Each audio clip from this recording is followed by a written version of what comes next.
cette semaine, on a appris que les époux Balkany avaient chacun été placés sous bracelet électronique et on a beaucoup de questions sur le sujet. Bonjour Pierre Jourdain, merci d'être en direct avec nous, juge de l'application des peines au tribunal de Créteil, membre de l'ANJAP, l'association qui réunit justement l'ensemble des magistrats intéressés à l'application des peines. Alors JAP, il y a des séries, on en parle à la télévision, mais pour préciser les choses, c'est vous qui fixez les principales modalités de l'exécution des peines. Alors Clara, justement, voudrait savoir qui peut bénéficier aujourd'hui d'un bracelet électronique à la place de la prison.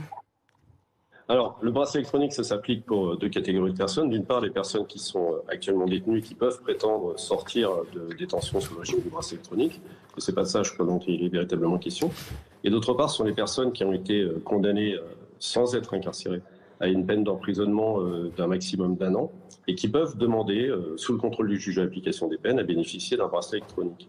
Ce bracelet électronique, c'est à la fois un dispositif, c'est-à-dire que la personne porte en général à la cheville donc son bracelet électronique. Il y a chez elle un boîtier qui permet de contrôler que les horaires qui ont été fixés par le juge de l'application des peines, des horaires de sortie pour une activité, sont respectés ou pas. Et puis par ailleurs, il y a des obligations qui sont imposées à la personne qui bénéficie du bracelet électronique et dont le juge de l'application des peines s'assure qu'elles sont respectées. Voilà, parce qu'il y a des conditions, hein. C'est la question de Didier, notamment l'idée de rester dans un périmètre donné.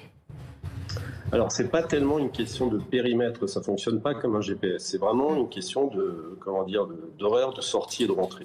Vous avez des horaires pour aller vous livrer à une activité, quelle qu'elle soit. Par exemple, le travail, pour donner quelque chose de très concret. Et puis les horaires où vous devez être chez vous. Si vous respectez ces horaires, il n'y a pas de souci. Si en revanche, vous ne respectez pas ces horaires, si vous ne respectez pas les obligations qui sont imposées, ça peut conduire à des choses relativement désagréables. Ça peut être dans un premier temps un rappel à l'ordre par le juge de l'application des peines, mais ça peut aller beaucoup plus loin. Ça peut aller jusqu'à un mandat, jusqu'à la réincarcération. Parce que concrètement, si vous ne respectez pas, ça sonne, comment ça se passe ? Ça sonne, c'est-à-dire que le dispositif technique est extrêmement sensible. Ça fonctionne à la seconde, quoi. C'est-à-dire si vous n'êtes pas à votre domicile à l'heure où vous devez être à votre domicile, c'est un incident, ça sonne, et le juge de l'application des peines est alerté de l'existence de cet incident. Après, il y a incident et incident, c'est-à-dire que s'il s'agit peut-être d'un petit retard de 1 ou 2 minutes, la question de l'incarcération ne va nécessairement pas s'envisager. En revanche, si c'est des retards répétés, si ce sont des retards qui présentent un caractère donc systématique, des retards importants qui amènent à se demander si véritablement la mesure a encore son sens, encore une fois, même si ce n'est pas l'objectif premier, naturellement, ça peut conduire à des choses, ça peut conduire à l'incarcération. C'est important de dire que c'est une vraie peine, c'est pas un privilège et ça peut être dur à vivre à la fois pour celui qui porte le bracelet et pour son entourage. Alors, c'est exactement ça. C'est-à-dire, c'est d'une part, un aménagement de peine, c'est pas un dû, c'est quelque chose que vous devez obtenir. Si vous me permettez l'expression, souvent, l'aménagement de peine, il faut aller le chercher avec les dents. C'est compliqué à obtenir. Il y a des conditions pour le maintenir, ce bracelet électronique. Il faut respecter un cadre judiciaire dont le juge de l'application des peines assure le suivi, assure le respect. Ça a un retentissement sur la famille, sur l'individu, parce que c'est la seule peine, en réalité, que vous portez à même la peau.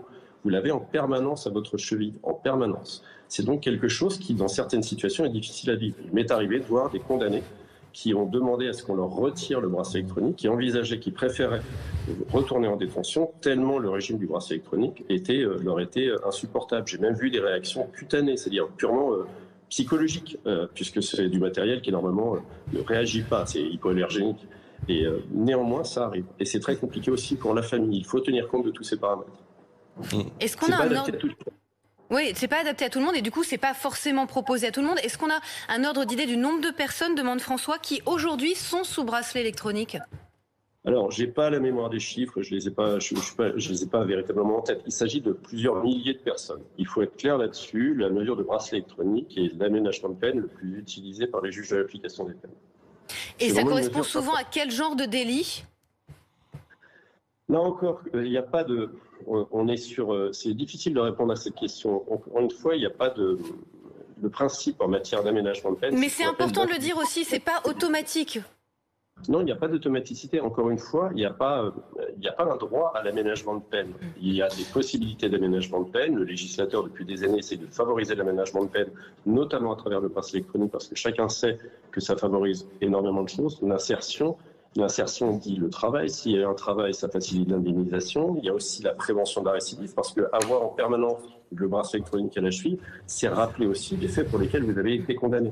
Cette dimension-là, il ne faut pas l'oublier non plus. Ça reste une peine. C'est une peine, un bracelet électronique. C'est tout sauf une mesure de faveur. Et dans certaines situations, c'est extrêmement compliqué à vivre. Néanmoins, ça peut être aussi la seule solution pour garantir à la fois l'insertion qui permet le travail, c'est ce que je vous ai dit, qui permet l'indemnisation des victimes, et aussi qui est une façon d'exécuter une peine. Ce sont des mots ce ne sont pas que des mots d'ailleurs, c'est quelque chose, c'est une réalité. Merci beaucoup Pierre Jourdain d'avoir été en direct. Voilà, on sait mieux comment fonctionne le bracelet électronique, à qui il s'adresse et les limites aussi.